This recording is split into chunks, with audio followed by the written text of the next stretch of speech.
नमस्कार, खबरों की खबर में आपका स्वागत है। चीन चाल पे चाल चलते जा रहा है, लेकिन प्रधानमंत्री नरेंद्र मोदी चीन की हर चालबाजी को समझ गए हैं और चीन की चालबाजी का मुंहतोड़ जवाब दे रहे हैं। लगातार चीन कोशिश कर रहा है कि किसी न किसी तरह मुद्दे को इतना उलझा दें ताकि दूसरे देशों का भी ध्यान इस तरफ बढ़ जाए। पहले ये समझते हैं कि आखिरकार चीन की चालबाजी है क्या, चीन क्या चाल चल रहा है भारत के साथ। जो सीमा विवाद बढ़ता जा रहा है, तनाव बढ़ता जा रहा है, उसमें चीन की जो कॉन्स्पिरेसी है, आखिरकार किस कारण से चीन ऐसे समय में सीमा विवाद में उलझ गया है जिस समय चीन ऐसे ही दुनिया भर में अलग थलग पड़ा हुआ है। इसके पीछे एक बड़ा कारण है और वो कारण है दुनिया के हर महाशक्ति से लेकर दूसरे देशों को इस मुद्दे से, जो अभी मुद्दा चल रहा है, उससे ध्यान भटकाना। चीन आजकल कोरोना वायरस के संक्रमण के कारण, जो कोरोना वायरस का संक्रमण फैला है पूरी दुनिया में, उसके कारण घिरा हुआ है। चीन की स्थिति कमजोर पड़ गई है, आर्थिक रूप से भी और कूटनीतिक रूप से भी। अब चीन के अंदर ये छटपटाहट है कि किस तरह से इस पूरे मुद्दे को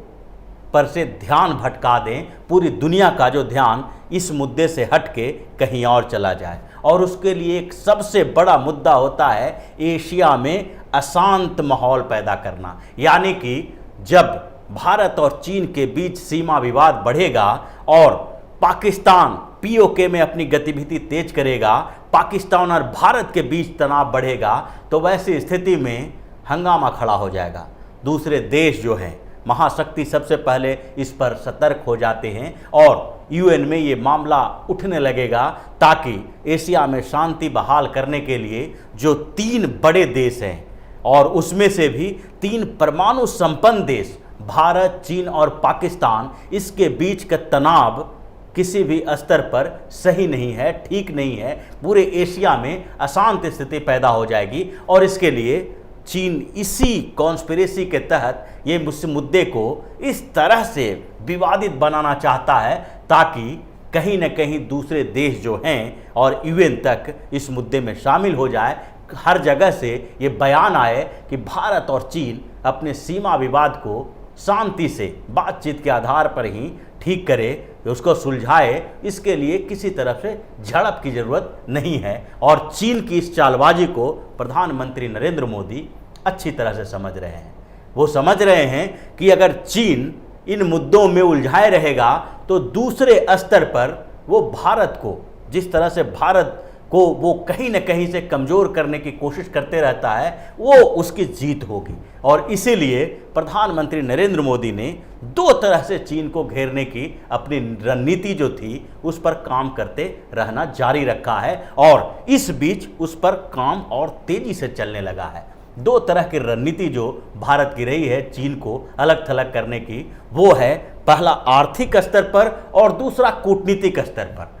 तो चीन जो कोरोना वायरस के संक्रमण में इस तरह से घिरा हुआ है, उस पर ट्रांसपेरेंसी की बात हो रही है कि इसकी जो जांच होगी तो उसमें कम से कम अंतर्राष्ट्रीय टीम को भेजी जाए और उस जांच टीम ये तय करे कि आखिरकार कोरोना वायरस का संक्रमण वुहान से फैला, वुहान के सी फूड मार्केट से फैला, या फिर वुहान इंस्टीट्यूट ऑफ वायरोलॉजी से फैला, जहां पर इसके ऊपर रिसर्च किया जा रहा था। तो ऐसे समय में आर्थिक रूप से चाइना को उसकी औकात बताने के लिए एक बड़ा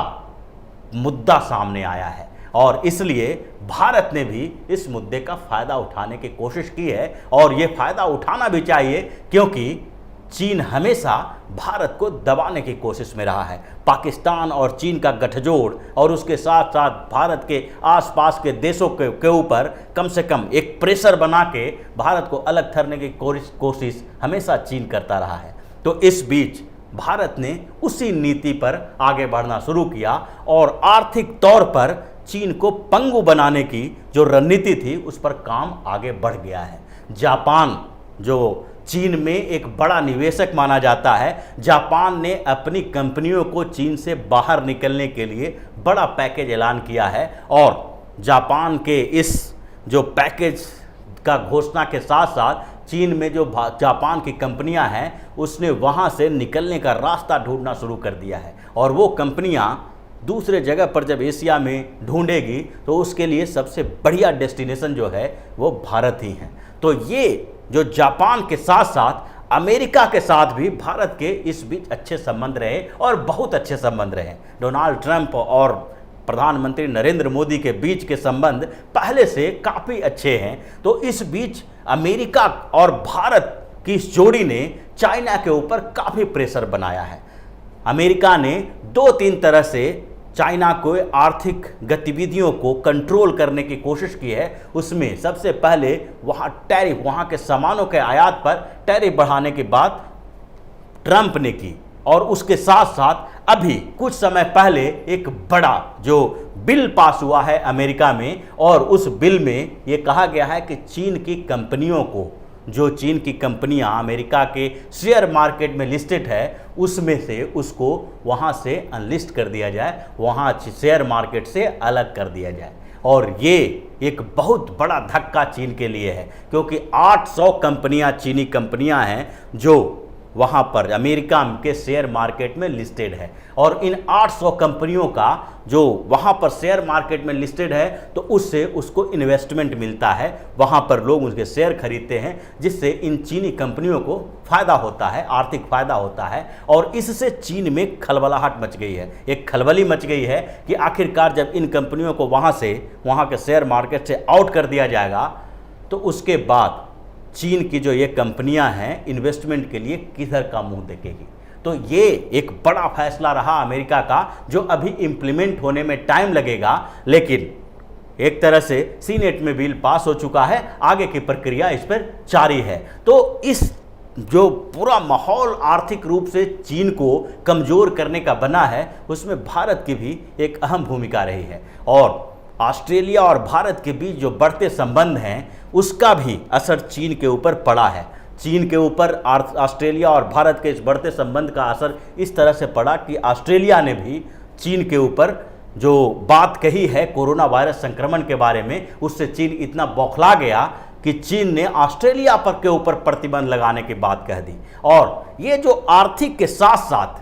कूटनीतिक स्तर पर भी चीन को अलग थलग करने की भारत की कोशिश कामयाब होती दिख रही है। एक तरफ चीन पाकिस्तान और नेपाल पर दांव लगाने की कोशिश में लगा हुआ है, क्योंकि चीन पाकिस्तान दोनों पहले से पुराने मित्र हैं, और नेपाल और भारत के संबंधों को कमज़ोर करने की तैयारी में चीन जुटा रहता है। और इस बीच जो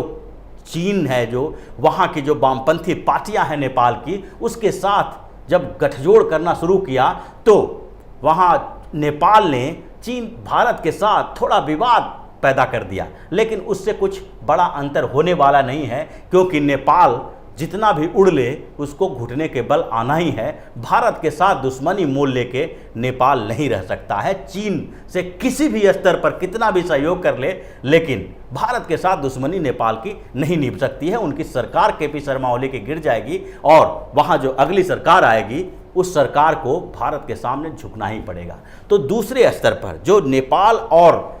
पाकिस्तान का गठजोड़ बना के चीन भारत के ऊपर दबाव डालना चाहता है, उस चाल को भी भारत ने समझ लिया है। और इस बीच जो भारत सरकार ने म्यांमार से लेकर श्रीलंका तक ये ऐसी संबंध बनाए हैं दोनों देशों के साथ, जिससे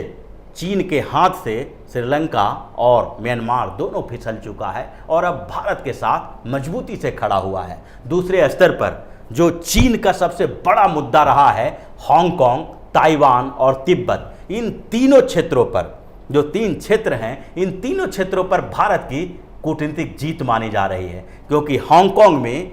जो डेमोक्रेसी के लिए आंदोलन फिर से तेज हो गए हैं, और चीन इतना परेशान हो गया कि वहाँ पर एक नया कानून लागू करने की बात कहने लगा, और वो कानून है नेशनल सिक्योरिटी लॉ। जो नए नेशनल सिक्योरिटी लॉ के तहत वहाँ पर डेमोक्रेसी के समर्थन में जो आंदोलन हो रहे थे, उसको दबाने की कोशिश की जा रही थी। इस बीच भारत ने प्रत्यक्ष और परोक्ष रूप से हांगकांग के खिलाफ ये चाइना का जो दबाव रहा है, उसको कमज़ोर करने के लिए कई जो रणनीति है जो अपनाई है, और उसमें अमेरिका ने भी वैसी ही बात कही। अमेरिका के विदेश मंत्री माइक पोम्पियो ने ज़बरदस्त तरीके से चाइना के उस पॉलिसी का जो विरोध किया और हांगकांग के डेमोक्रेसी समर्थकों के साथ खड़े होने की बात कही है। भारत भी किसी न किसी तरह से बैकडोर पॉलिसी के तहत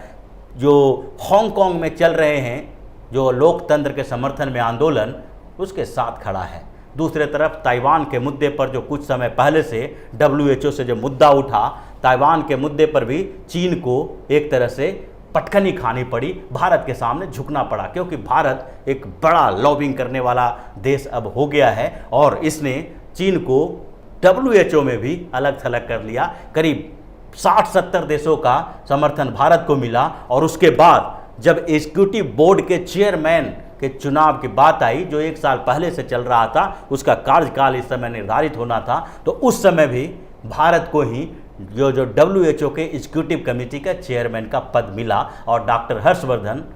WHO के एग्जीक्यूटिव कमेटी के चेयरमैन बनाए गए हैं। तो ये जो भारत की नीति रही है, भारत ने जो अभी जो इस तरह की कूटनीतिक जो रास्ता तैयार किया है, उसमें प्रधानमंत्री नरेंद्र मोदी की बड़ी भूमिका रही है और वो चीन की जो पूरी चाल है उसको भांपने में कामयाब हो गए। इसलिए आर्थिक तौर पर चीन के साथ भारत के संबंधों को सामान्य तरीके से एक रखने के बावजूद उन्होंने FDI नीति में परिवर्तन किया, ताकि FDI नीति में परिवर्तन करके चीन से जो भारत में निवेश होने वाले हैं और बड़े स्तर पर निवेश करके कुछ कंपनियों पर कब्जा करने की जो चीन की चालबाजी थी उसको नाकाम किया जा सके, और इसमें भी भारत सफल रहा है। तो ये पूरी कवायद जो चीन की रही है उसको भारत ने नाकाम कर दिया है और अब चीन की कोई भी चाल कामयाब होने वाली नहीं है। तो इसी तरह की खबरों के साथ फिर से हाजिर होंगे, तब तक के लिए बने रहिए हमारे साथ और देते रहिए हमें सहयोग, ताकि इसी तरह की खबर हम आपके लिए लाते रहें।